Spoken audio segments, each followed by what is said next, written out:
또 우리 그 전체 구조를 한번 좀 보겠습니다. 제가 이 요한계시록 요약 정리 이거는 사실은 제가 정리한 게 아니에요. 어느 분이 잘 정리한 것을 사실은 그 카피해가 왔는데 요 마지막 부분에 18장부터는 약간 좀 제가 이렇게 좀 보니까 약간 좀 조정했으면 좋겠다라는 그런 구조가 좀 있긴 있는데 그거는 우리가 제가 요거 보면서 한번 얘기하겠습니다. 자, 일단 먼저 처음부터 또 한번 쭉 한번 훑어보겠습니다. 자, 서론 이제 뭐 하도 해가지고 지긋지긋합니다. 그죠? 서론 1장 1절에서 8절 그리고 7교회를 향한 메시지. 이제 그러니까 요한계시록 많이 알잖아요. 벌써 서론 나오고 7교회 얘기 나오고 그 다음에 4장 5장에서 하늘의 환상을 보면서 하나님의 보좌 어린 양 예수 이제 그렇게 보면서 6장부터 7인 심판으로 들어갑니다. 크게 보면 그죠? 그래서 6장에서부터 크게 보면은 이게 16장까지 6장에서 16장까지 7인 7나팔 7대접 심판이 쭉 들어가게 되거든요. 이제 그 중간중간에 막간이 있었습니다. 그죠? 그러니까 6번째 인을 떼고 7번째 인을 떼기 전에 막간이 있었죠. 그 막간이 요한계시록 7장이었습니다. 그 7장이 무슨 내용이 나왔는가 하면은 머리에 인 맞은 사람 인을 떼는데 이제 이와 좀 유사한 내용으로 14만 4천 명은 머리에 인 맞은 사람들 이 사람들은 이제 구원받은 사람들 이제 그리고 난 다음에 7인을 떼게 되죠. 거기에 이제 요한계시록 8장에 나오는 거죠. 7장에 요한계시록 7장에 14만 4천 명이 나오고 6장에 첫 번째 인부터 6번째 인까지 나왔다가 이제 8장 들어가서 7번째 인을 떼는데 인을 떼자마자 바로 나팔 심판으로 쭉 이어진다 그랬습니다. 그죠? 그러니까 이게 연관성이죠. 그리고 7번째 인을 떼니까 나팔 심판으로 나타나는데 이 나팔 심판은 첫 번째, 두 번째, 세 번째, 네 번째 요게 또 비슷한 성격이 있고 그 다음에 5번째, 6번째 나팔 어쨌거나 첫 번째부터 6번째 나팔까지는 쭉 나팔 심판이 이어집니다. 그리고 7번째 나팔 심판을 하기 전에 잠시 또 멈추죠. 마지막 하기 전에 거기에 이제 그래서 그 중간에 그 삽입되는 부분이 10장 1절에서 11장 14절 그러니까 8장에서 9장 21절까지는 나팔이 첫 번째 나팔부터 6번째 나팔까지 쭉 이어서 심판이 나오고 그 다음에 7번째 나팔이 오기 전에 잠시 삽입 나오는데 그때 이제 우리가 여기 다 살펴본 대로 말씀 입에는 달고 배에 쓴 말씀 그리고 성전 청량하는 거 두 정인 나오고 그리고 이제 7번째 나팔을 불기 시작합니다. 그게 11장 15절이었습니다. 그죠? 자, 그러면 이제 7번째 나팔을 불면은 이제 본격적으로 나팔 심판이 끝나고 이제 대접 심판으로 들어가야 되는데 이 대접 심판은 세 종류의 심판 가운데 마지막이고 나팔 심판은 인류의 3분의 1에 대한 심판이라면은 7 대접 심판은 인류 전체에 대한 심판입니다. 그게 제가 지난주에 제 생각을 약간 좀 말씀드린 게 이게 그러니까 대접 심판에 와야 팬데믹으로 옵니다. 팬데믹. 그러니까 나팔 심판까지는 팬데믹이 아니고 인류의 나팔 심판은 인류의 3분의 1. 그리고 이것도 뭐 사실은 어마어마한 심판이죠. 지구의 3분의 1에 대한 심판이 임하니까 나팔 심판까지는. 그러나 대접 심판으로 들어가면 우리가 코로나 팬데믹이라고 말할 때 팬데믹 온 세계에 걸친 심판이 주어지는 겁니다. 그러니까 7 대접 심판은 진짜 완전 종말적인 그런 심판이기 때문에 그 7 대접 심판 나오기 전에 막간이 많이 나왔습니다. 12장, 13장, 14장. 그리고 대접이 쏟아붓기 전에 12, 13, 14장. 여기에 이제 굉장히 이게 요한계시록 분량으로 봐도 한 중간에 차지하는 한 중간에 위치해 있는 것인데 여기서 굉장히 중요한 내용들이 꽤 많이 나왔다 그랬습니다. 그죠? 그래서 12장에는 용이 여자를 공격했습니다. 그죠? 왜냐하면 그 여자가 낳은 아들이 메시아고 그 메시아가 나중에 그 용을 이기니까 이제 용이 그걸 알고 여자가 아들을 낳기 전에 먼저 용이 여자를 공격하고 막 이렇게 추격전을 벌였지만 결국은 여자를 잡지 못하고 하늘에서부터 공격했는데 잡지 못하고 하늘에서 이 땅에서 내려와서 이제 그래서 12장 끝에 이 용이 그 광야로 가고 그 모래 위에 우뚝 서는 우리 그런 모습을 봤습니다. 그죠? 그리고 자, 이 용은 이제 바로 사탄의 본질이라 그랬습니다. 이게 바로 사탄입니다. 용이 사탄. 그리고 13장에 가면은 용이 부리는 두 짐승, 바다 짐승, 땅 짐승. 그게 13장에서 나오는 것이죠. 그리고 14장에 들어가면은 14만 4천 명 이제 또 구원받은 요한계시록 7장에서 나타났던 14만 4천 명 승리한 무리들. 그러니까 용과 바다 짐승과 땅 짐승, 그 땅에 나온 짐승과 싸워서 이긴 승리한 무리들. 자, 그러니까 이게 12장, 13장, 14장, 그러니까 일곱 번째 끝났던 나팔 심판과 대접 사이에 일어났던 그 일들. 사실 12, 13, 14장이 심판이라는 내용만 빼면은 이게 요한계시록의 큰 주제가 됩니다. 선과 악의 싸움이잖아요. 우리말로 하면 선과 악의 싸움. 그죠? 왜냐하면은 악이라는 것은 붉은 용, 바다 짐승, 그리고 땅 짐승. 그래서 제가 이것의 삼위일체의 사이비 모양이라 그랬습니다. 삼위일체 모양을 띠는 이 악이 삼위일체를 그 삼위일체 흉내를 내는 거죠. 짐승, 사탄과 바다 짐승, 땅 짐승. 그래서 그러니까 용은 사탄 본질이라 그랬고, 바다 짐승은 로마 제국이나 로마 황제, 그리고 땅에서 나온 짐승은 황제나 제국을 섬기는 그 신하들, 정치적인 신하들, 뭐 종교적인 신하들, 이런 사람들이라고 말을 했습니다. 그리고 이런 사람들과 싸워서 이겼던 무리들, 승리한 무리들 14만 4천 명이 나왔죠. 이게 요한계시록의 큰 주제, 선과 악과의 싸움에서 선이 이기는, 하나님의 그 자녀들이 이기는 이런 모습들을 보여줬고요.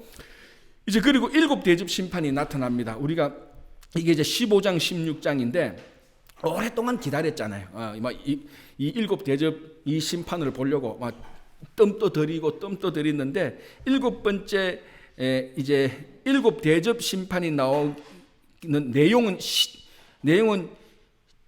다 15장 1절부터 16장 1절인데 이것도 사실은 일곱 대접 심판이 30격입니다. 그죠? 30격이 나오고 이제 그리고 난 다음에 실제적인 일곱 대접의 첫 번째 대접이 기울어져서 쏟아지는 것은 16장 2절에서 나온다 그랬습니다.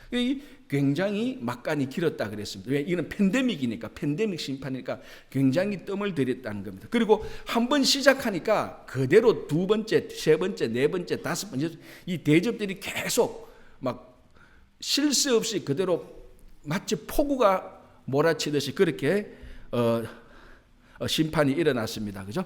자, 그리고 이제 마지막 심판을 받을 바벨론 또는 음녀, 사실은 우리 17장에는 붉은 짐승을 탄 음녀가 나왔고 18장에는 바벨론이 무너지는 게 나왔습니다. 우리가 지난주까지 바벨론이 무너지는 18장 바벨론이 무너지는 것까지 봤습니다. 그죠? 자, 그리고 17장 붉은 짐승을 탄 그 짐승을 탄 음녀 그 심판받고 바벨론이 무너지는 것. 자, 바벨론은 그 당시에 로마 제국이었다. 우리가 거기서 뭐 더 이상 이견이 없다라는 것을 우리가 살펴봤습니다. 그래서 사실 어떻게 보면은 18장까지 바벨론 심판이 다 무너지고 최후 전쟁이 다 끝이 난 것하고 마찬가지인데, 이제 오늘 우리가 19장을 공부할 텐데요. 이제 19장하고 20장 보면은 또 한 번 더 심판과 전쟁이 일어납니다. 그래서 이제 지금 바벨론으로 인하여서 바벨론이 무너지는 것으로 다 끝났는데, 최후 심판이 끝났는데 또 심판이 있느냐? 우리 앞에서도 머깃도 그 아마겟돈 전쟁도 살펴봤습니다. 그죠? 그 마지막에 이제 그 여섯 번째 나팔을 불게 될 때 그 머깃도 이 공원에 머깃도 이 광야에 그 사탄들이 자기 군사들을 총동원해서 마지막 전쟁을 벌이는 우리 그런 모습도 봤습니다. 그러면 전쟁하고 심판하고 다 끝났는데 이제 오늘 19장을 우리가 오늘 공부할 터인데, 이 19장에도 보면은 19장 중간 이후부터 보면은 또 하나님께서 한 번 더 또 심판을 하는 게 나타납니다. 자, 이제 오늘은 아니지만 다음 주에 우리가 이제 천년 왕국을 보게 될 텐데, 그 요한계시록 20장 1절에서 6절 그 천년 왕국이 나타나잖아요. 거기서 천년 왕국에 그 천년 동안 하나님께서 용을 천년 동안 음부에 가두어 놓습니다. 그럼 아까 앞에서 이미 용하고 바다 짐승, 땅 이런 거 다 심판 끝났는데 또 용이 나타나고, 이 굉장히 그래서 좀 헷갈리는 이런 면이 나타나는데요. 이렇게 그래서 많은 이제 주석가들이나 학자들이 이게 시대적으로 보니까 이게 아구가 안 맞는 거예요. 앞뒤가 안 맞는 거예요. 그런데 요한계시록을 가만히 보면 요한계시록은 똑같은 사건을 반복해서 우리들에게 보여주는 그런 특징이 있습니다. 자, 크게 보면은 일곱 인, 일곱 나팔, 일곱 대접도 사실은 반복하는 심판이에요. 정도의 차이가 다른 것이지. 그 내용들도 보면 거의 다 흡사합니다. 일곱 인, 일곱 나팔, 일곱 대접할 때 심판의 내용들이 크게 다르지 않아요. 그러니까 이걸 한번 인 떼고 나팔 불고 대접을 촉구하는 것들이 사실은 보면 같은 심판이라고도 볼 수가 있는 겁니다. 그걸 반복해서 보여주는 거죠. 그래서 요한계시록을 이제 많은 사람들이 요한계시록 1장부터 22장까지를 시간적으로 시대적으로 쭉 살펴서 요거 다음엔 요 사건, 요 사건 다음에 요 사건, 요 사건 다음에 요 사건, 이 전쟁 다음에 이 전쟁 시간적으로 쭉 읽으면은 굉장히 혼란되는 부분이 많아요. 그래서 요한계시록을 오랫동안 이제 학자들과 주석가들이 연구해 보니까 이 요한계시록이 시간적으로 실타래를 쭉 풀었는 게 아니고 실타래를 풀면서 한 번, 두 번, 세 번 더 감아주고 또 가다가 한 번, 두 번 감아주고 그러니까 이 감아주는 오버랩하는 겹치는 똑같은 사건을 한 번 더 보여주는 그런 내용들이 있다는 것을 발견했습니다. 그래서 이제 오늘 우리가 19장 중간부터 보는데 최후 심판이 또 나타납니다. 최후 심판 앞에서 했는데 또 나타나는 거예요. 그러니까 앞에서 했던 것을 쉽게 말하면 다른 각도, 다른 차원에서 바벨론이 무너지는 것들을 보여주는 것입니다. 그러니까 시대적으로, 시간적으로만 요한계시록을 딱 보면은 굉장히 복잡해지고 혼란스럽고 풀지 못하는 문제들이 많이 생깁니다. 그래서 이것을 꼭 시간적으로가 아닌 어떤 사건을 겹쳐서 보여주는구나 이렇게 알 수 있습니다. 자, 여러분 우리가 드라마를 보면은 우리 그런 게 나타나잖아요. 한 사건을 남자 주인공이 그 사건을 겪는 것을 보여주고 이번 주에 그걸 보여주면 다음 주에는 똑같은 사건인데 여자 주인공이 똑같은 사건을 겪는 것을 여자 주인공의 관점에서 보여줘요. 우리 그런 것들이 많잖아요. 그런데 그것을 시간적으로 봐버리면은 그 드라마를 이해 못하는 거예요. 똑같은 사건을 남자가 보는 관점, 여자가 보는 관점을 보여주듯이 요한계시록도 아마겟돈 전쟁이 일라고 바빌론 무너지고 붉은 그러니까 용과 짐승들이 다 심판받았는데 오늘 19장 20장 보면 또 짐승과 용이 또 나타나는 거예요. 아니 앞에서 다 심판했는데 그러니 시간적으로 보지 말고 다른 각도에서 볼 수 있도록 똑같은 사건을 다른 각도에서 한 번 더 보여주는 그런 것으로 보면은 훨씬 더 요한계시록이 잘 보입니다. 자, 이제 19장 한번 보겠습니다. 자, 19장은 무엇으로 나타나는가 하면은 할렐루야 대찬양으로부터 나타납니다. 자, 왜 찬양을 합니까? 예? 뭐야? 승리를 했습니다. 그렇죠. 어디에 승리? 더 정확히 말하면, 예? 그렇죠. 와, 잘하신다. 야, 이 요한계시록 되게 복잡한데 착그래 대답하는 거 진짜 쉽지 않아요. 우리 근사님, 학생 때 공부 꽤 잘하신 것 같다. 분명한데 못하신 건 아니실 거예요. 분명히 못하신 건 아니실 거예요. 자, 19장에 오면 할렐루야 대찬양이 나타난다. 왜 찬양이 나타나죠? 17장, 18장에 음녀가 심판당하고 바빌론이 무너졌으니까 드디어 찬양하는 사람들이 나타나 찬양을 하게 되는 거예요. 당연한 건데 물어보면은 대답을 잘 못하고 갑자기 왜 찬양이 나타나지? 왜 나타나기는 18절에 요한계시록 18장에서 바빌론이 무너졌으니까 최종 심판이 끝났으니까 남은 건 찬양밖에 없는 것이죠. 그죠? 그래서 19장 1절에서 이제 10절까지 찬양을 하면서 어린 양 혼인 잔치에 승리한 사람들이 초청을 받게 되는 이제 그게 이제 우리가 성경에서 말하는 어린 양 혼인 잔치가 여기에서 일어나게 되는 겁니다.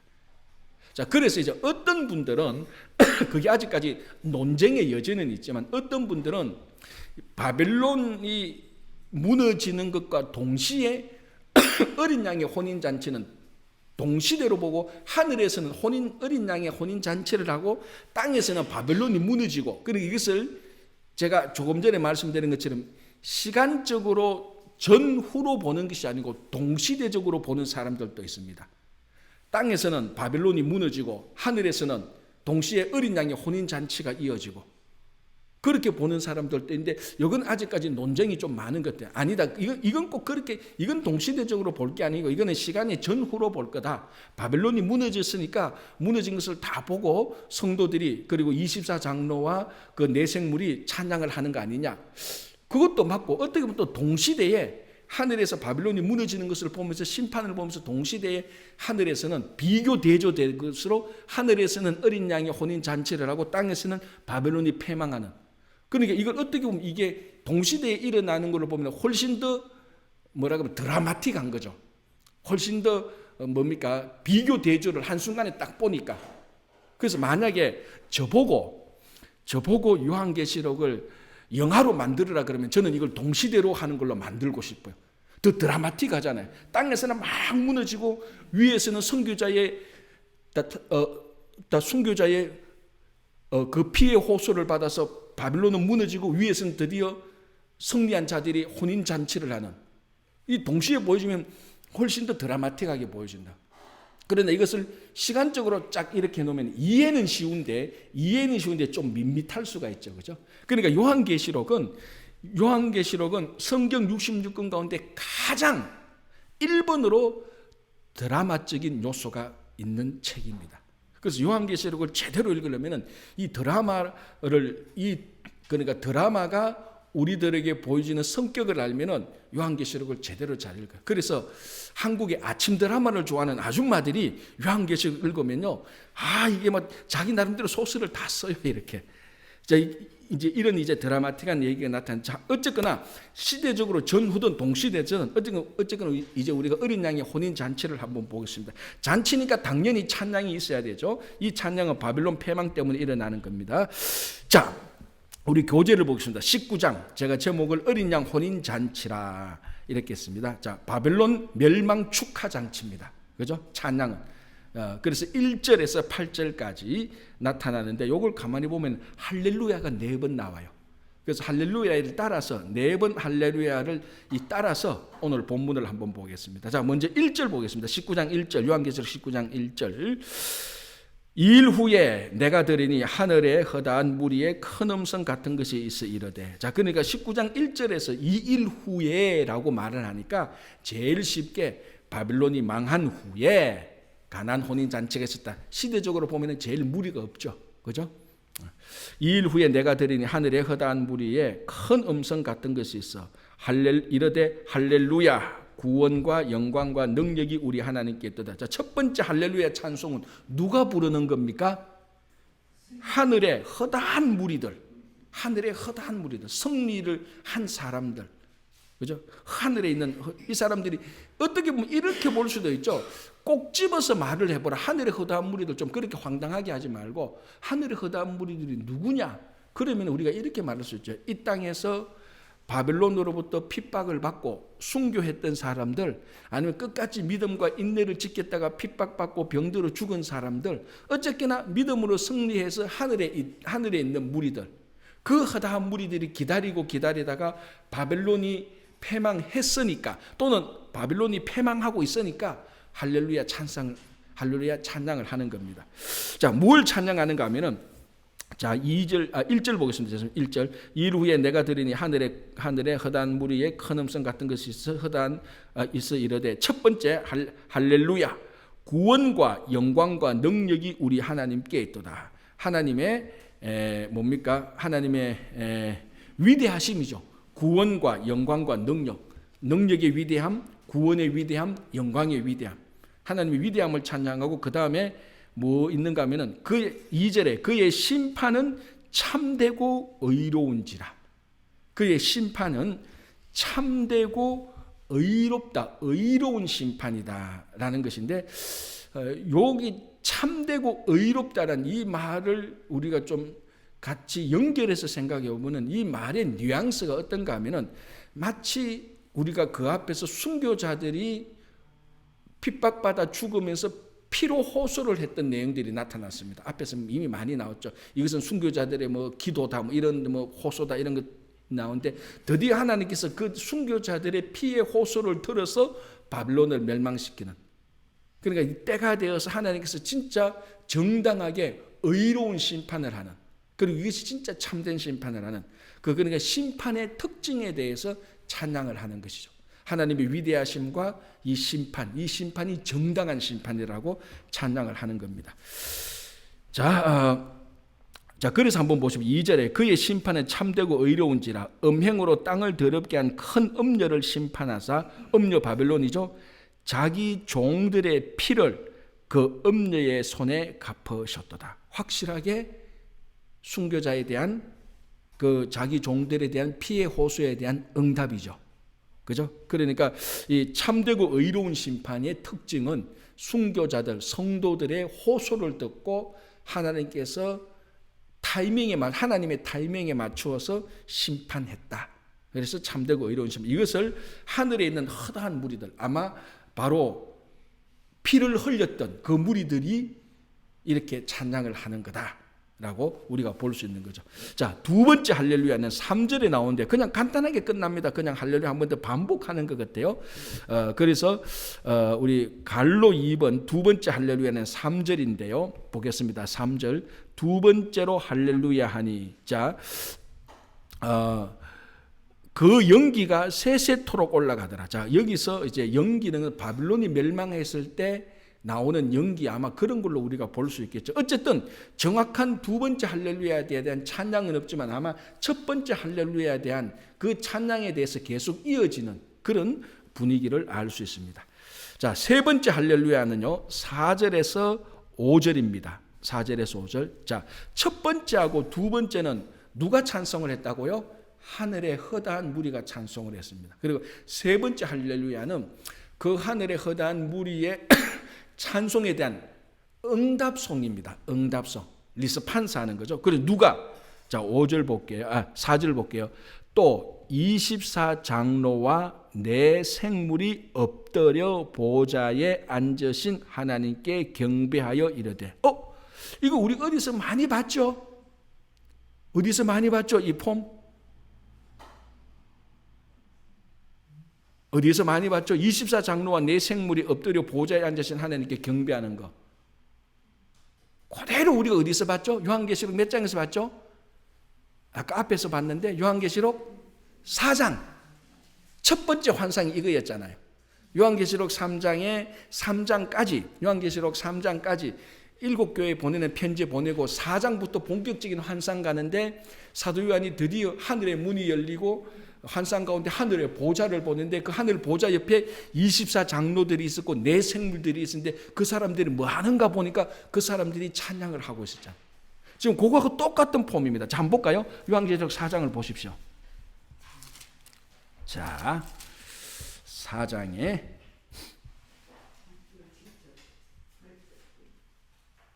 자, 먼저 6절 보겠습니다. 보좌 요한계시록 4장 6절. 예. 보좌 앞에 수정과 같은 유리바닥이 있고 보좌 가운데 보좌 주위에 내 생물이 있는데, 그죠? 내 생물이 나왔죠. 그리고 10절 보시기 바랍니다. 10절. 4장 10절. 24장로들이 보좌에 앉으신 이 앞에 엎드려 세세토록 살아계신 이에게 경배하고. 그러니까 하나님의 보좌에서 24장로들과 내 장로들이. 자, 그리고 4절을 보는 게 더 빠르겠네요. 4장 4절. 또 보좌에 둘려 24보좌들이 있고 그 보좌들 위에 24장로들이 흰옷을 입고 머리에 금관을 쓰고 앉았더라. 자, 이분들이 요한계시록 4장 10절에 엎드려 찬양하는.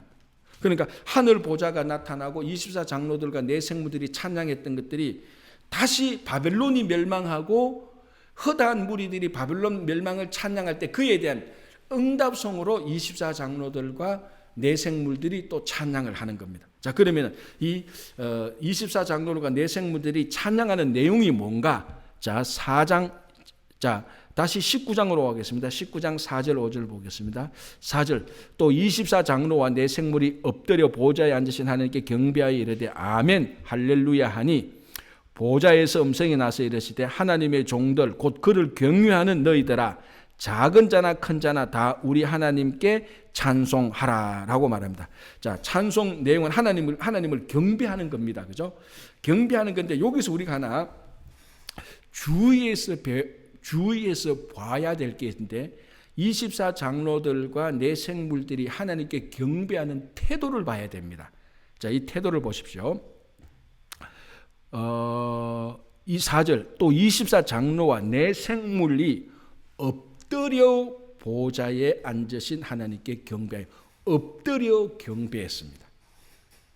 자, 여기서 엎드린단 말은 자기를 꺾는다는 말입니다. 자, 10절을 보시기 바랍니다. 19장 10절 내가 그 발 앞에 엎드려 경배하려 하니, 요거는 사도 요한이 천사에게 엎드려 경배하려고 하니 천사가 내게 경배하지 말고 하나님께 경배하라고 말을 합니다. 자, 어쨌든 여기서도 우리가 누구를 경배하느냐, 그건 좀 이따가 보고, 경배하는 태도가 뭡니까? 내가 그 발 앞에, 천사들 발 앞에, 내가 경배해야 될 대상의 발 앞에 엎드려 경배하는 겁니다. 이게 그러니까 성경에서 신구약 전체를 통해서 하나님께 경배드리는 가장 좋은 태도 가운데 하나입니다. 엎드려 경배하는 거. 실제로 우리 몸을 엎드려서 경배하는 거. 이제 엎드리는 폼도 여러 가지도 있겠죠. 완전 엎드리는 거 아니면 절반만 엎드리는 거, 뭐 무릎을 꿇고 엎드리는지 아니면 완전히 그냥 이 배를 대서 엎드리는지. 엎드리는 태도는 여러 가지 있지만 여기서 엎드린다는 태도와 함께 그 뜻, 찬양을 할 때 자기 뜻을 꺾는 거, 그래서 꺾어서 하나님께 경배하는 것. 그래서 진짜로 찬양을 드리고 나면은 자기 뜻이 꺾여져야 되는 거예요. 진짜 꺾여져야 돼요. 그래서 제가 늘 말씀드리지만 찬양은 멜로디와 리듬도 굉장히 중요하지만 찬양에는 가사가 훨씬, 세상 노래보다 가사의 중요성이 그 찬송가는 훨씬 더 중요합니다. 그 가사가, 그래서 가끔 어떤 복음성가, 요즘 말하는 CCM이 컨템포러리 뭡니까? CCM이 뭐의 약자면 컨템포러리? 맞다. 컨템포러리 크리스천 뮤직. 영어는 나도 우리 전도사님한테 물으십시오. 무조건. CCM이 컨템포러리, 현대 크리스천 뮤직에 보면 어떤 건 보면은 이게 하나님께 찬양하는 게 아니고 자기 감정을 막 폭발해내는 그런 것들이 의외로 많아요. 요즘 CCM을 보면 리듬이나 멜로디는 뭐 사람마다 다르다 치더라도 가사를 보면은 이건 하나님께 찬양하는 게 아닌 게 굉장히 많아요.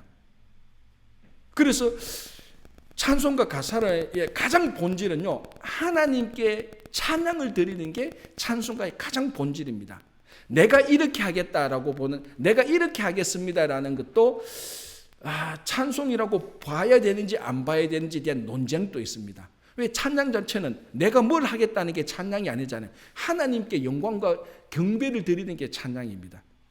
그죠?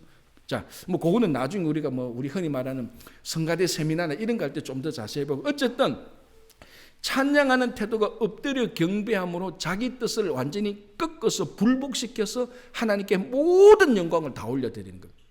그리고 난 다음에 찬양이 딱 끝나고 나면은 내 뜻과 의지가 없어져야 되는 거예요. 없어져요. 그러니까 그래서 찬양이 파워가 있다는 겁니다, 사실은.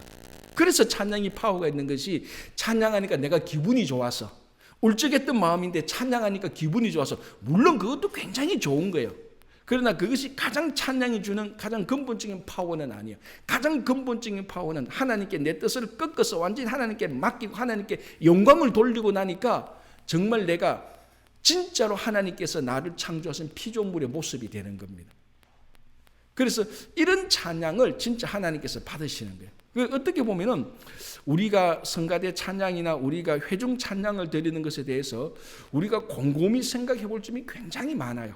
이 요한계시록 이 찬양들의 모습을 볼 때 우리가 찬양할 때 너무 익숙하게, 너무 쉽게, 너무 내 감정에 따라서 찬양 드리는 경향들이 현대로 가면 갈수록 더 많아지는 게 좀 걱정이 되긴 되는데, 이제 찬양의 오리지널 모습들이 바로 여기에 나타나는 겁니다. 그죠? 자, 이렇게 하니까 이제 네 번째 할렐루야가 나타납니다. 6절 보겠습니다. 또 내가 들으니, 이제 또다시 허다한 무리의 음성이 납니다. 왜냐하면 세 번째는 24 장로들과 내생물들이 리스판스 송을 하니까, 응답송을 하니까 또 그에 대해서 허다한 무리들이 찬송을 합니다. 6절 또 내가 들으니 허다한 무리의 음성과도 같고 많은 물소리와도 같고 큰 우레소리와 같은 소리로 이르되 할렐루야 주 우리 하나님 곧 전능하신 이가 통치하시도다. 그러니까 찬양 내용이 첫 번째 하나님께서 통치하다. 자, 그러니까 우리가 즐거워하고 크게 기뻐하며, 그러니까 하나님, 이 찬송가 가사가 하나님께서 우리를 통치하시니 우리가 기쁘고 즐겁습니다. 여기 지금 찬송가 가사예요. 하나님께서 통치하고 하나님의 통치를 받으니까 기쁘고 즐겁다라는 것이 이제 나타나는 것이고요. 이제 요 네 번째 할렐루야 찬양에서 중요한 내용이 하나 나옵니다. 그 어린 양 혼인 잔치가 나오죠. 자, 다시 7절 보겠습니다. 우리가 즐거워하고 크게 기뻐하며 그에게 영광을 돌리세. 어린 양의 혼인 기약이 이르렀고 그의 아내가 자신을 준비하였으므로.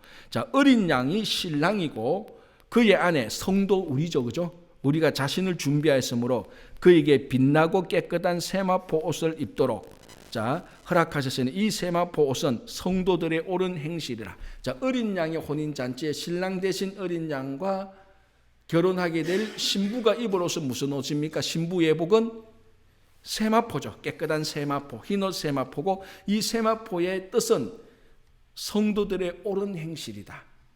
이게 이제 어린 양의 혼인 잔치에 뭐라면 어린 양의 혼인 잔치에 대한 어나운서먼트입니다. 공고를 하는 겁니다. 야, 드디어 이제 어린 양의 혼인 잔치의 기약이 어린 양의 혼인 잔치가 이제 곧 다가온다. 어린 양 신랑 어린 양의 신부된 너희들은 세마포 옷을 준비하라. 그리고 우리말로 하면 이 세마포 옷을 이 세마포 예식을 입은 자들이 어린 양의 혼인 잔치에 참여할 수 있다. 그리고 세마포 옷이 뭐냐? 성도들의 옳은 행실이다라고 말합니다. 자, 9절. 천사가 내게 말하기를 기록하라.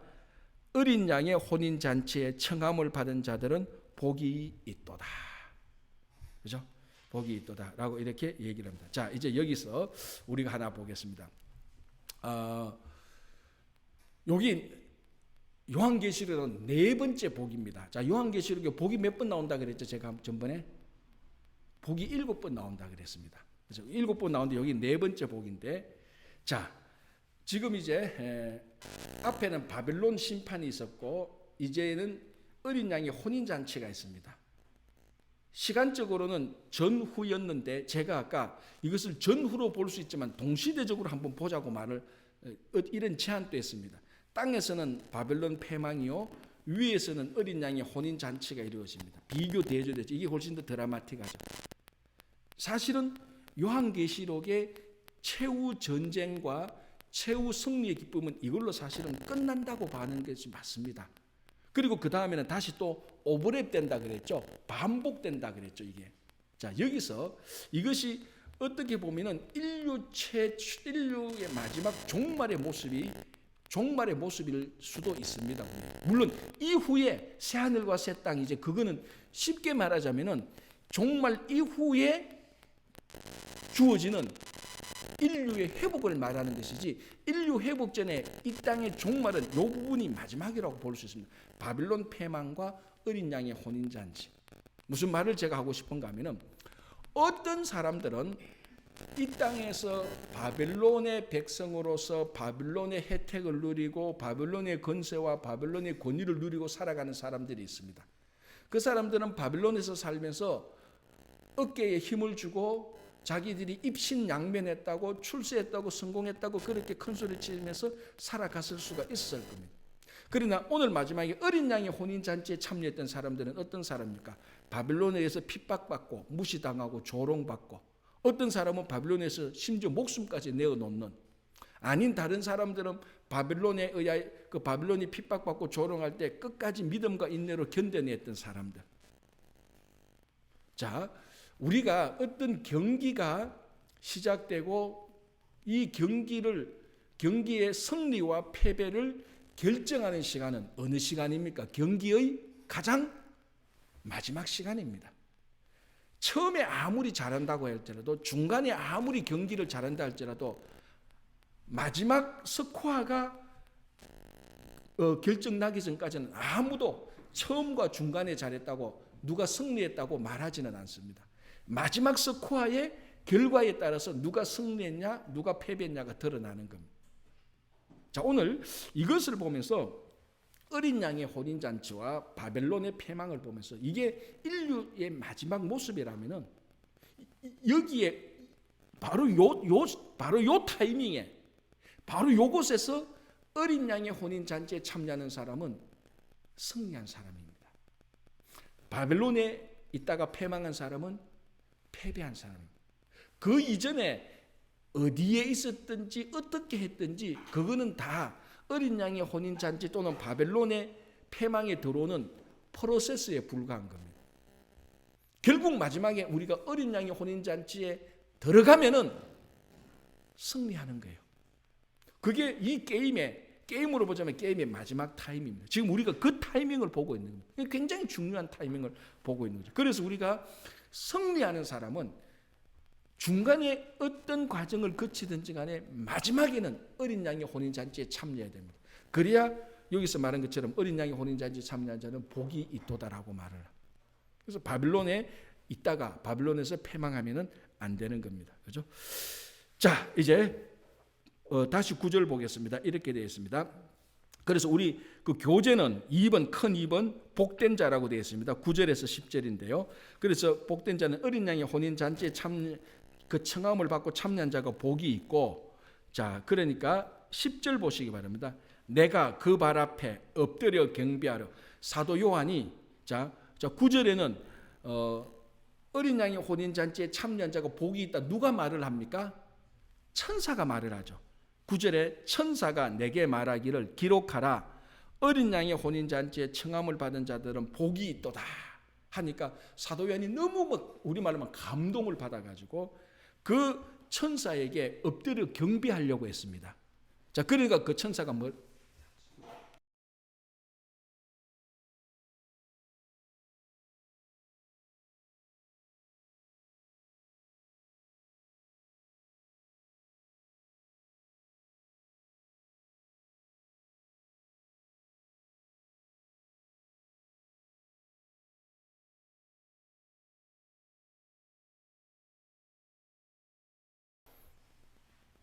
됐어요? 예. 어디까지 했죠? 하다가 중간에 자 이거죠. 그러니까 그렇죠. 그래서 사도 요한이 천사에게 경배하려고 했습니다. 너무 고맙고 어린 양의 혼인 잔치 참여 복되어야 되는. 그러니까 천사가 뭐라고 말합니까? 자 10절을 보시기 바랍니다. 내가 그 발 앞에 엎드려 경배하려 하니 그가 나에게 말하기를 천사가 요한에게 말하기를 나는 너와 및 예수의 정언을 받은 내 형제들과 같이 된 종이니. 천사가 뭐라고 말하는 거야? 사도 요한에게 너 내한테 경배하지 말라는 겁니다. 왜? 너나 나나 똑같이 하나님의 종이다라고 말하는. 그러니까 우리들은 오늘 새벽에도 제가 새벽 기도할 때도 그런 얘기 좀 비슷하게 했죠. 우리들은 이 영적 존재, 특별히 천사에 대한 엄청난 환상을 가지고 있습니다. 뭐라고 하나 로망을 가지고 있다 그러죠. 천사에 대한 로망. 그래서 천사가 나타나서 뭐 하면 마치 천사가 하나님이나 된 것처럼, 이게 중요한 겁니다. 천사가 하나님이나 된 것처럼 착각을 하는데 천사와 하나님은 하늘과 땅 차이입니다. 천사는 하나님이 부리는 종입니다. 뭐 이렇게 말한다고 내가 그 천사를 너무 비하시킨다 이렇게 생각할 수 있겠지만 성경은 분명히 말하고 있습니다. 천사는 하나님이 부리는 종입니다. 오늘도 말하잖아요. 천사가 사도 요한이 경배하려고 하니까 천사 스스로 말한다. 너 나한테 경배하면 안 돼. 너나 나나 똑같이 하나님의 종이다라고 하면 똑같은 위치에 있다는 겁니다. 그런데 우리들은 굉장히 천사에 대한 로망이 있어가지고 천사가 오면 마치 하나님처럼 그렇게 착각하는 그런 경우가 있습니다. 그래서 뭐라고 말합니까? 보십시오. 아주 중요한 말을 합니다. 19장 10절에 삼가, 자 19장 10절 마지막으로 삼가 그리하지 말고 오직 하나님께 경배하라라고 말합니다. 자, 우리가 요한계시록을 읽으면 이런 거 별로 대수롭지 않고 그냥 쑥쑥 읽어 나갈 겁니다. 혼자 읽으면은. 그런데 이 부분만 떼어넣어서 우리가 누구를 경배하고 누구에게 영광 돌리는지, 우리의 삶의 목적이 어딘지를 완벽하게 보여주는 구절입니다. 천사에게 경배하려는 게 천사가 너 나한테 경배하면 돼. 오직 경배받을 분은 하나님밖에 없답니다. 하나님께 경배하라라고 합니다. 자, 우리가 잘 아는 내용들, 제가 성탄절 되면 가끔 이제 이런 얘기를 합니다. 예수님께서 탄생하실 때 동방박사가 왔습니다. 그죠? 동방박사 왔을 때 아기 예수가 있고 요셉과 마리아가 있고, 그리고 아마 우리 그림에 보면은 뭐 그 옆에 목자들도 같이 있었는 걸로 보입니다. 뭐 중요한 목자들이 있었는지 없었는지 모르겠는데 어쨌든 동방박사들이 와서 누구께 경배했다? 누운 아기 예수께 경배했다고 말합니다. 요셉에게도 경배한 것도 아니고 마리아에게도 경배한 게 아니에요. 동방박사들이 와서 갓 태어난 그 어린아이, 우리말로 하면 어린아이, 말도 못한 어린아이에게 신적인 경배를 드렸다는 겁니다. 누구에게 경배를 해야 된다고? 하나님께 경배하고 예수님께 경배해야 되는 거예요. 그래서 그 부분이 우리가 가톨릭이 성부 마리아에게 경배하는 것을 우리가 딱 지적할 수 있는 중요한 본문이 되는 겁니다. 마리아도 동방박사들한테 경배받지 못했어요. 예수님만 동방박사들에게 경배를 받습니다. 똑같습니다. 오늘 또 천사가 말합니다. 너 나한테 경배할 거 아니다. 내가 아무리 복된 소식을 너한테 주고 내가 아무리 너한테 잘해준다 할지라도 나는 너에게 경배받을 사람이 아니다. 경배받을 존재가 아니다. 하나님께 경배하라고 말합니다. 자, 이거는 이제 우리 신앙생활의 태도에서도 아주 중요하죠. 우리가 하나님께 경배하고 혹시나 내가 덕을 쌓고 착한 일을 해서 사람들이 날 경배 비슷하게 하는 것을 우리가 이제 조심해야죠. 뭐 이런 사람들은 많이는 없겠지만 어쨌든 우리 경배에 대해서는 하나님이다라고 말합니다. 자, 그리고 뭐라고 말합니까? 예수의 정언은 예언의 영이라 하더라. 이 좀 사실 앞뒤가 안 맞는 이런 말인 것 같은데, 예수의 정언. 자, 예수의 정언은 예수님에 대한 정언입니까? 예수님이 하신 정언입니까? 이게 이제 문법적 소유격이냐 목적격이냐 다른 거죠. 주격이냐 목적격이냐 다른데, 예수의 정언은 보통 둘 다로 봅니다. 예수님에 대한 정언 또는 예수님이 하신 정언, 다르지만은 둘 다로 보고 그게 예언의 영이라, 여기서 영이란 말은 핵심, 중요한 것, 이런 것에 의미가 있다고 합니다. 그러니까 예수님에 대한 정언, 예수님이 하신 정언, 그것이 모든 예언, 말씀에 대한 핵심이다라고 말을 하는 거죠. 자, 그렇게 보고요. 이제 11장부터 보겠습니다. 완전히 이제 또 분위기가 바뀝니다. 이제 백마를 탄 예수님이 나타나는 건데, 여기서부터 새로운 전쟁과 새로운 심판이 시작됩니다. 그래서 사실은요, 19장 10절에서 끝났어요. 다 찬양하고 다 끝났는데, 그래서 제가 아까 처음에 말씀드린 것처럼 바로 이 부분을 설명하려고 요한계시록이 시간적으로 전후로만 구성되어 있지는 않다. 똑같은 사건이 오버랩되고 있다라고 했던 게 이 부분입니다. 그래서 19장 11절부터 20장 우리가 한 6절까지 제가 먼저 결론부터 말씀드리겠습니다. 여기는 최후 전쟁이 또 한 번 일어납니다. 최후 전쟁이 최후 심판인데, 여기서 다시 짐승과 거짓 선지자들이 망하고 용이 또 망하게 되는 겁니다. 자, 20장 우리 다음 주에 보겠지만 천년왕국 때 20장 2절을 보시기 바랍니다. 용을 잡으니 곧 에뱀이요 마귀요 사탄이라 잡아서 천년 동안 결박하여. 이게 우리가 앞에서 봤던 그 붉은 용하고 똑같은 거죠. 아까 요한계시록 12장에서 여자를 공격했던 붉은 용입니다. 바로 그 본체입니다. 그 붉은 용. 여기서 또 한 번 나타나고, 20절 보시기 바랍니다. 19장 20절. 짐승이 잡히고 그 앞에서 표적을 행하던 거짓 선지자도 함께 잡혔으니, 여기서 짐승은 바다 짐승이고 거짓 선지자는 땅에서 난 짐승들하고 같습니다. 거짓 선지자들이 땅에서 난 짐승들, 거짓 선지자들, 신하들, 그리고 그 속국의 왕들, 이런 사람들이라고 말했죠. 그래서 보면은 19장 11절부터 20장 6절까지 짐승도 잡혀서, 그리고 거짓 선지자도 잡혀서 20절 끝부분에, 19장 20절 끝부분에 산채로 유황불 붙는 곳에 던져지고, 그리고 20장에 이 용도 다시 잡아서 천년 동안 또 가두어 버리거든. 그러니까 다시 악의 삼위일체가 다시 멸망하는 모습들이 나타나죠. 그죠? 자, 요걸 이제 우리가 한 번 더 보겠습니다. 이제는 다른 차원에서 보는 것이죠. 자, 19장 11절 백마 탄자가 나타납니다. 자, 19장 11절을 제가 한번 읽어보겠습니다. 또 내가 하늘이 열린 것을 보니 보라 백마와 그것을 탄 자가 있으니 그 이름은 충신과 진실이라. 그가 공의로 심판하며 싸우더라. 이렇게 되어 있습니다. 자, 백마 탄 자. 이제 여기서 우리가 백마 탄 자는 누구냐라고 말하면은 이건 뭐 당연히 우리가 예수님이라고 볼 수 있습니다. 그 뒤에 보면은 예수님이라는 이제 그 표가 그 확실히 나타나거든요.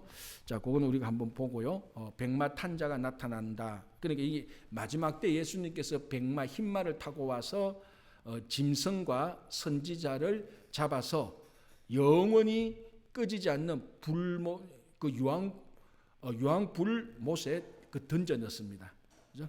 근데 이제 제가 그 교재 한번 보시기 바랍니다. 교재예요. 이렇게 되어 있습니다. 최후 전쟁, 큰 이번의 최후 전쟁 1번 백마 탄자 11절에서 17절인데요. 이 백마 탄자에 대한 소개가 나옵니다. 그죠? 그래서 갈로 1번 하늘이 열리고 백마 탄자가 등장한다. 첫째 하늘이 열리고 새로운 환상이 시작된다. 아까 제가 말씀드린 것처럼 바빌론 패망으로 다 끝났는데 한 번 더 악의 삼위일체가 되는 용과 짐승과 그 거짓 선지자 그 무리들이 멸망하는 것을 보여주는 겁니다. 둘째, 우리 교재 둘째입니다. 여기서 백마 탄자는 예수 그리스도가 확실하다. 나중에 보면 이제 그게 나타난 거예요. 그때 나타날 때 한번 설명하고요. 셋째, 예수님의 등장은 말과 관련이 있다. 이건 제가 그냥 생각이 나서 적은 겁니다. 이게 무슨 말인가 하면 예수님께서 이 땅에 오실 때 말구유에 탄생하셨잖아요. 그리고 예수님께서 예루살렘에 들어갔을 때 말의 새끼가 되는 어린 나귀를 타고 들어갔어요.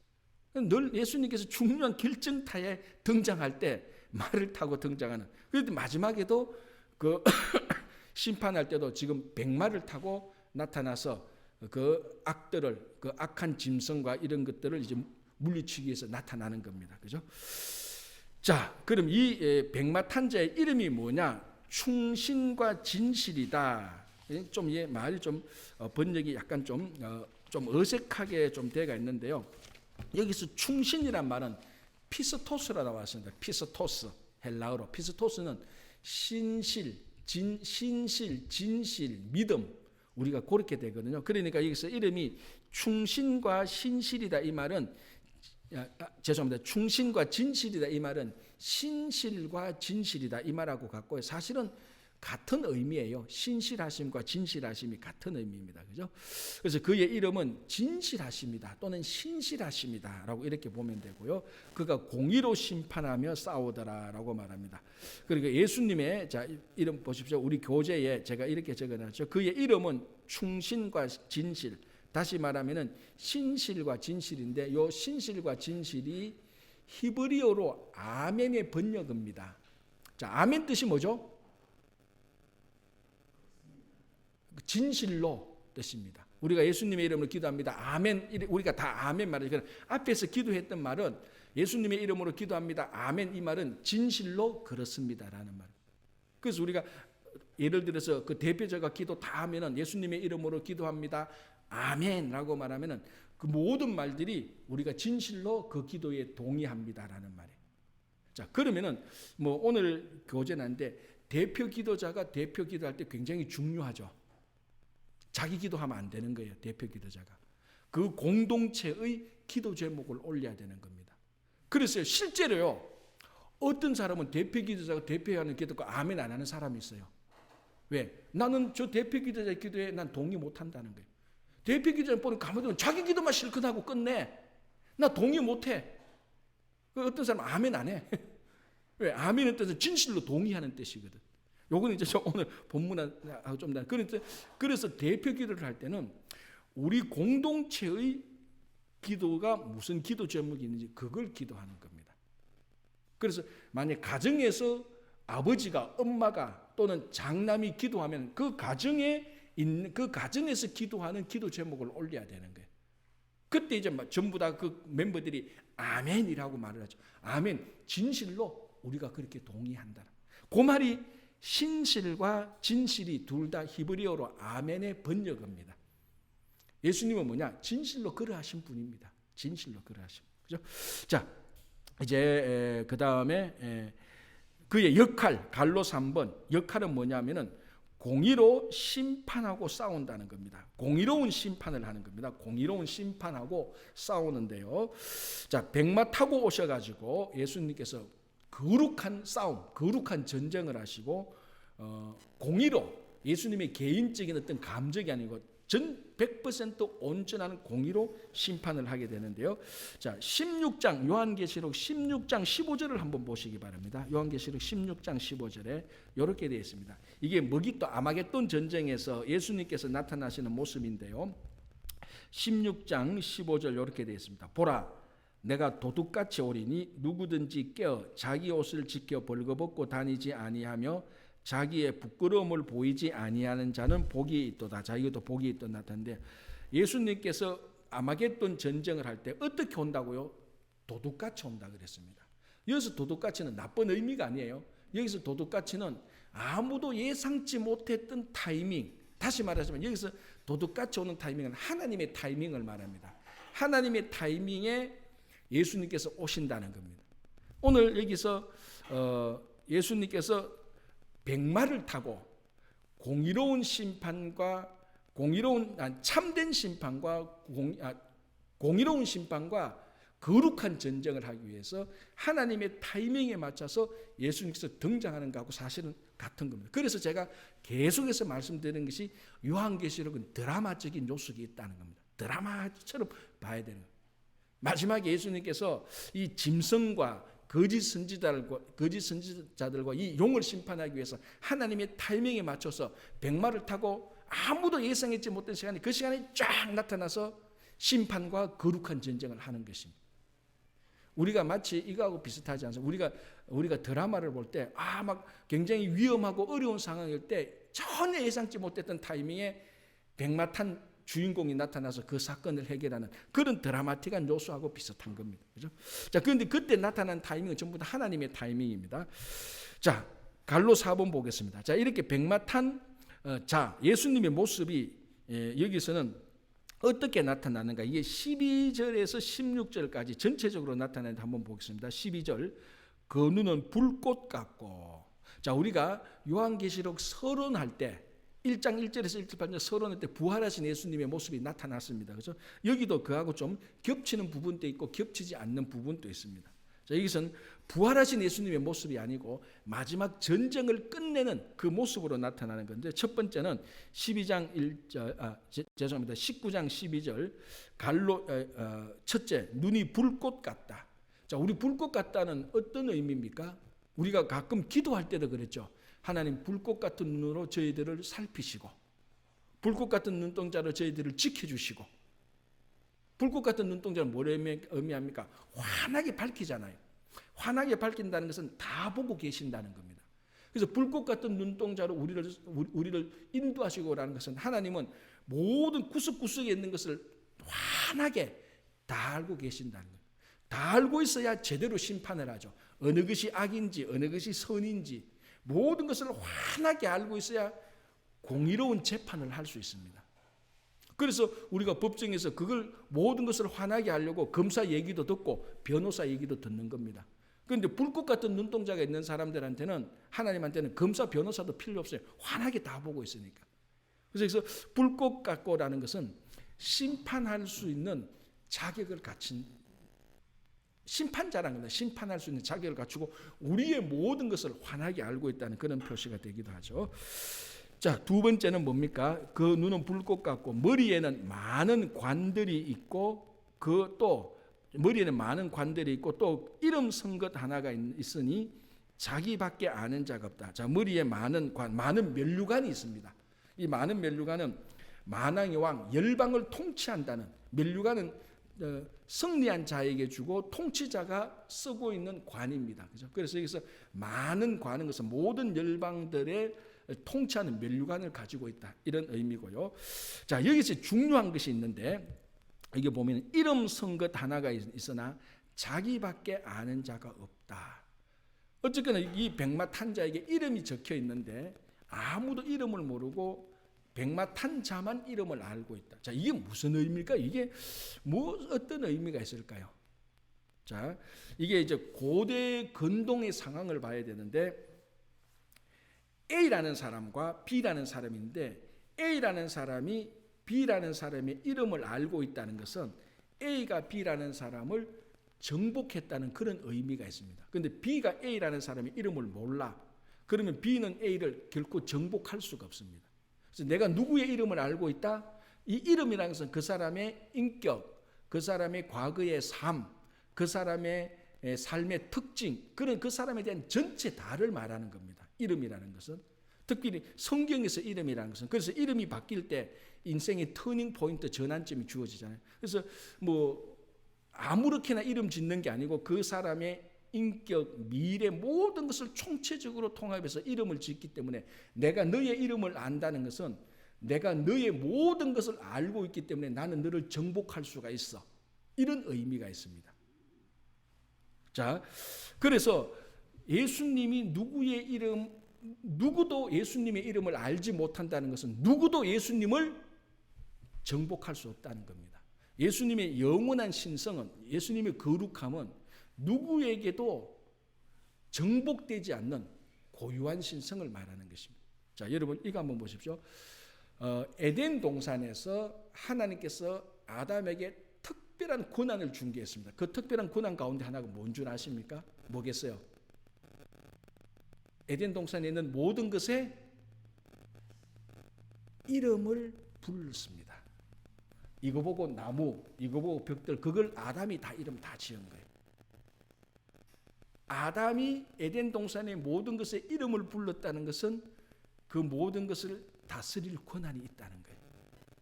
그거하고 똑같은 거예요. 그래서 오늘 여기서 보면은 이름이 있는데 예수님밖에 몰라. 다른 사람은 알 수 없어요. 다른 사람이 예수님의 이름을 알고 뭐 우리가 예수님이라는 그런 의미의 이름이 아니고, 그래서 예수님은 어떤 사람에게도 이름이 알려지지 않기 때문에 어떤 사람에게도 속박당하거나 어떤 사람에게도 정복되지 않습니다.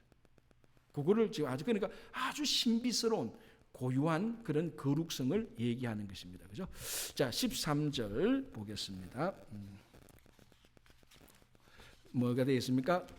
우리 그리고 넷째는 피 뿌린 옷을 입었다라고 되어 있는 거죠. 그죠? 13절에는 또 그가 피 뿌린 옷을 입었는데, 자, 피 뿌린 옷을 입었는데라고 말하는데, 이 백마 탄 자의 옷에 피가 뿌려져 있습니다. 자, 이제 이 피에 대해서 여러 가지 해석이 있는데 사실은 뭐 이 피는 우리가 쉽게 생각하면 됩니다. 백마 탄 자가 적들과 싸워서 적들을 물리칠 때 적들에게서 나오는 피가 내게 묻은 겁니다. 이건 뭘 의미합니까? 내가 적들을 많이 물리쳤다는 겁니다. 많이 물리쳤기 때문에 피가 내게 묻은 겁니다. 이거는 뭡니까?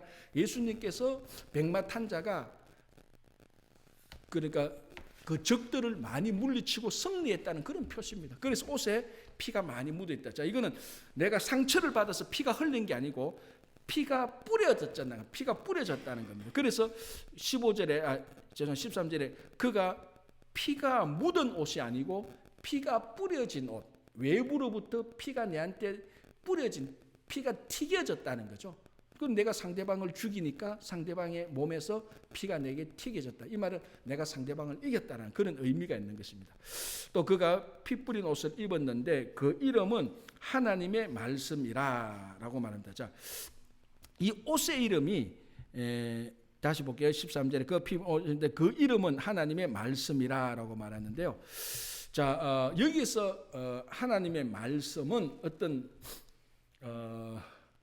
계시적인 측면이 아니고 명령적인 측면이 아니고 하나님의 능력적인 측면입니다. 자, 히브리서 4장 12절에 13절에 하나님의 말씀은 운동력이 있고 좌우의 날선, 하나님의 말씀은 좌우의 날선금과 같은 운동력이 있어서 사람의 모든 것을 꿰뚫어보고 하는 그 하나님의 말씀의 능력이 나타납니다. 그런 차원에서 말씀의 능력을 얘기하고 있는 것입니다. 그죠? 자, 그리고 다섯 번째 보겠습니다. 다섯 번째.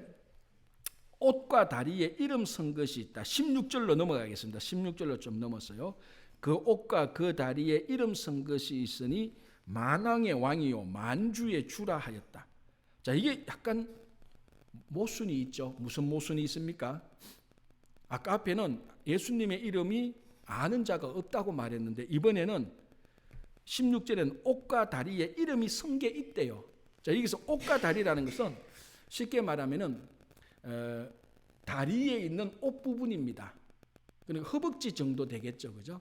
거기에 뭐 하나 16절에 이름이 적혔는데 그 이름이 뭔가 만왕의 왕이요 만주의 주다라는 이름이 적혔다는 거예요. 요게 이제 사실은 앞에는 이름을 적힌 자가 알 자가 없다라고 말했는데 지금 허벅지 부분에 요 다리 부분의 옷에 만왕의 왕 만주의 주라는 글 이름이 쓰여져 있다.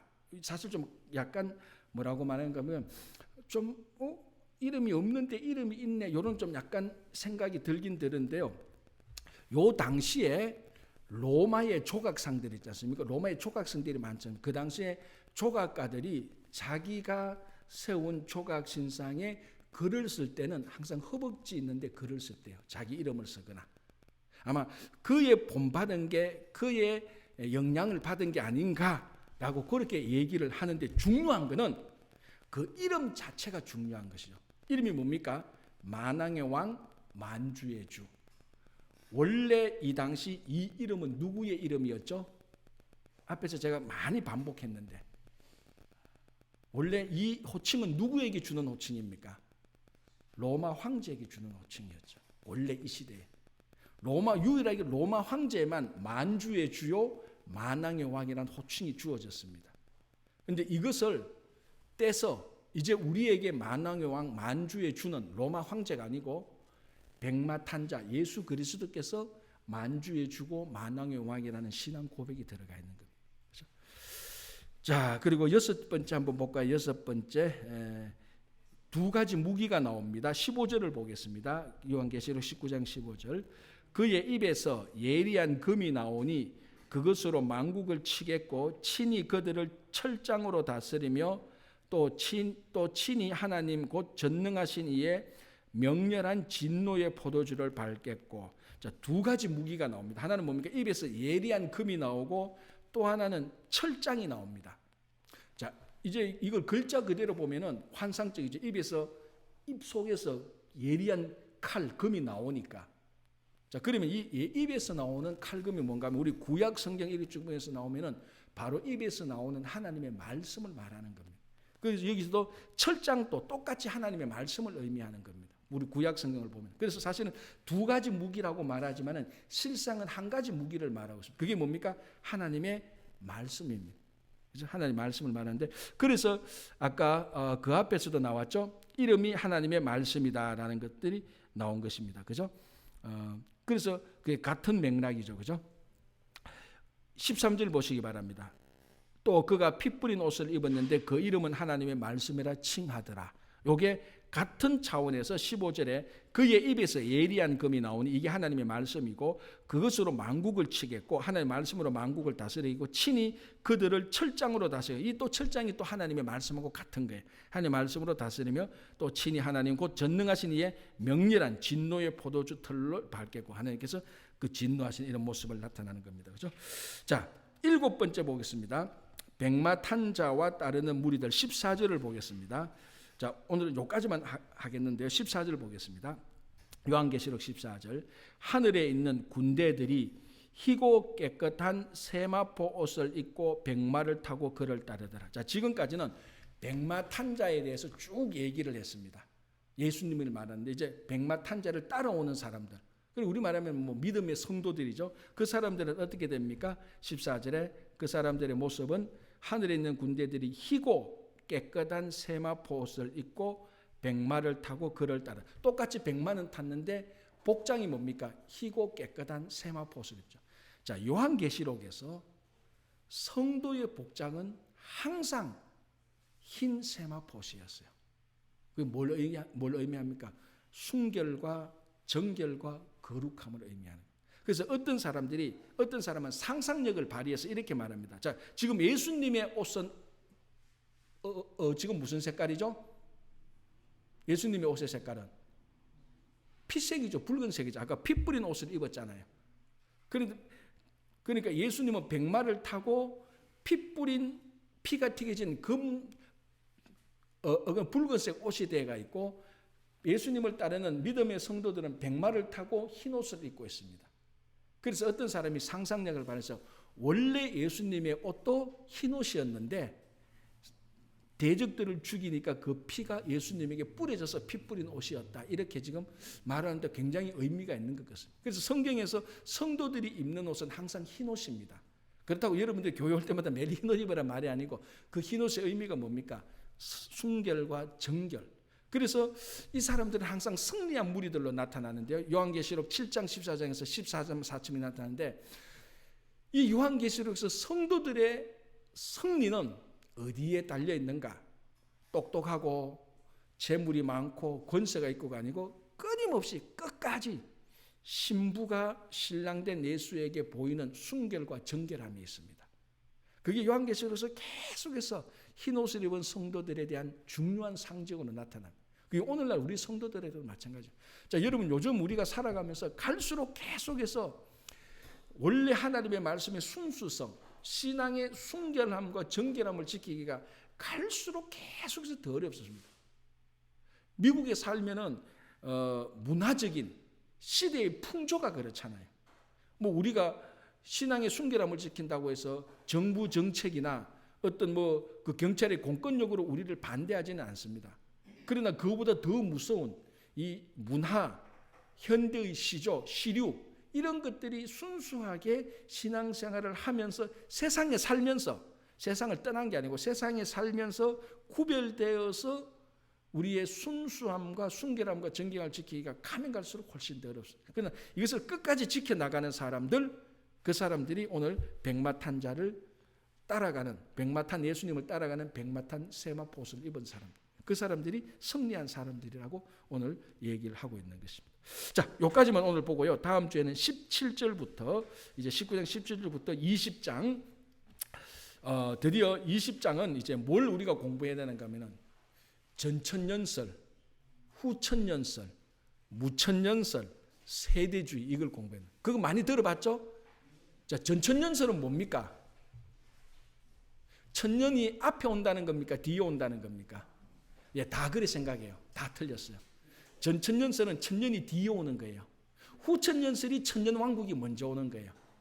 그것만 알고 있어도 굉장히, 그 마태복음, 요한계시록에 천년왕국이 나타나는데, 예수님의 재림을 두고 천년왕국이 먼저 오면은 여기 후천년설이에요. 예수님이 재림하고 난 다음에 천년왕국이 이루어지는 것은 천년왕국이 뒤에 있어서 후천년설이 아니고 여기에 전천년설이에요. 이제 그거 이제 우리가 다음 주에 20장 1절에서 6절을 보면서 우리가 그거 같이 한번 보도록 해요. 예? 헷갈리죠? 예, 헷갈리는데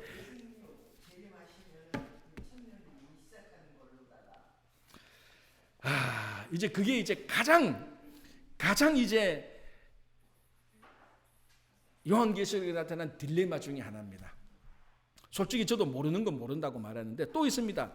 전천년설, 후천년설 있고 무천년설이 있습니다. 우리가 생각하는 그런 실제적인 천년이라는 시간의 천년이 아니고, 무천년설은 천년이 주어진 숫자의 천년이 아닌 다른 천년왕국으로 주어진다는 차원의 천년왕국설이 또 있습니다. 그걸 우리가 다음 주에 도표를 좀 약간 그려가면서 같이 우리가 한번 보도록 하겠습니다. 사실 이게 요한계시록에 남아있는 마지막 딜레마입니다. 어떻게 보면 천년왕국에 대한 천년설, 후천년설, 전천년설 설명하는 것이, 하여튼 다음 주에 우리 그걸 한번 보고 어떤 결론을 내린다기보다는 이게 요한계시록에 이런 세계관이 있구나라는 것을 우리가 보는 것만 해도 큰 도움이 되겠습니다. 기도하겠습니다. 하나님 감사합니다. 오늘도 저희들 이 저녁 시간에 귀중한 시간을 내어서 요한계시록을 함께 봅니다. 아버지 하나님, 우리 인생의 최후 승리는 시작도 중간도 아닌 마지막에 결판 난다는 것을 우리가 다시 한번 생각하면서, 지나간 과거에 우리가 바벨론에 있었든지 어디에 있었든지 과거는 과거로 묻어두고 하나님께서 우리를 부르실 때 우리가 바벨론에 속한 사람이 아니라 어린 양 혼인잔치에 속한 사람으로서 살아갈 수 있도록 인도하여 주시옵소서.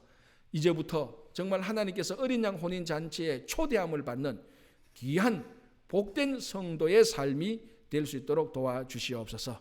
감사하오며 예수님 이름으로 기도합니다.